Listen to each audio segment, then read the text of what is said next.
Today, we're going to talk about the different woods I like to use for my frame building and why I choose them. So let's check them out. So the most common wood that I like to use and the most common available wood is pine. It's the lightest, easiest to find, cheapest, and has a whole bunch of different opportunities of use. I also have cedar, a little bit more expensive, but it has a lot more characteristic in the wood. I also like to use trim pieces that are already kind of routed out, so I don't have to use my own router bit to do that.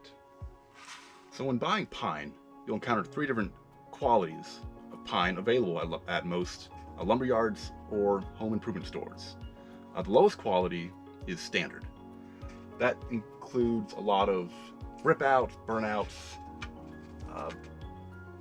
issues with the face, front, sides of the wood. I got lucky and found this one. Has a very nice face and it has one good edge, which is what I'm looking for because this is a 1x4.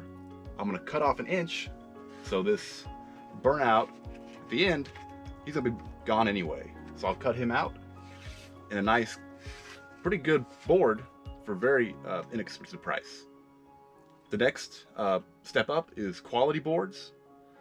Those usually have a lot less major damage. They'll still have a little bit of denting to the face. They might still be warped. You still have to kind of dig through the piles to find a good one. And finally, you have select boards, which are the most expensive. They have finished both sides and are very consistent on all four sides of the board. So I like pine for I'm doing a nice heavy stain where I don't care about the grains as much. I will switch to a cedar, which has very nice distinct veins. It's about the same weight, but it's about 4 times as much cost versus the pine. It is also naturally repellent of decay and insects, so it's very nice in all kind of conditions. This one I bought because it has very nice veining. You have this beautiful light, this hint of purple, and this nice dark side.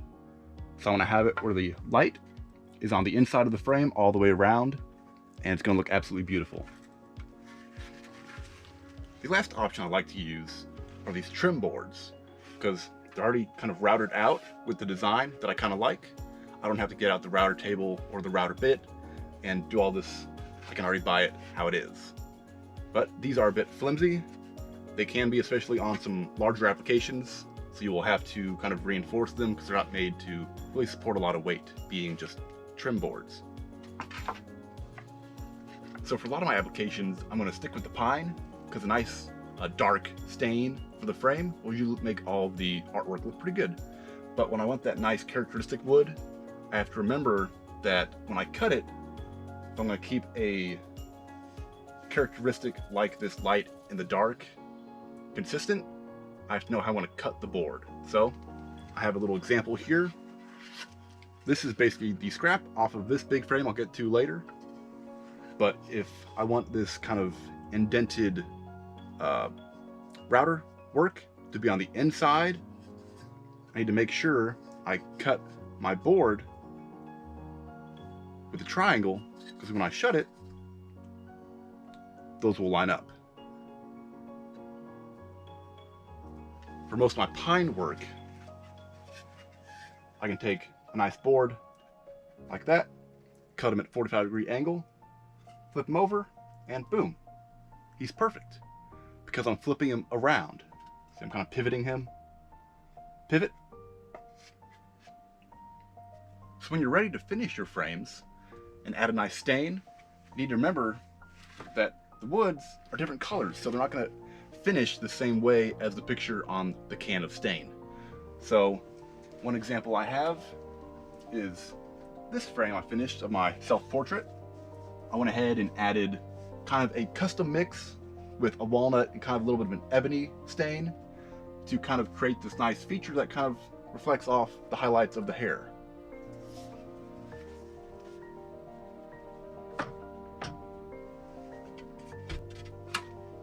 While most of the cedar boards I can get away with just a clear coat, and it really brings out that nice veining.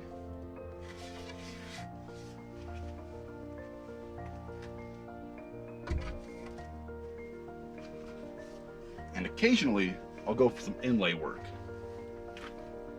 But this was actually an accident because I didn't measure correctly when I cut these outer boards, so I had to kind of find these filler boards to actually make it big enough for the picture. And for an application like this, where I really wanted to show off my work, I went ahead and got a custom color stain of kind of a Cabernet, kind of a wine purple, mixed it with a nice kind of a darker shade.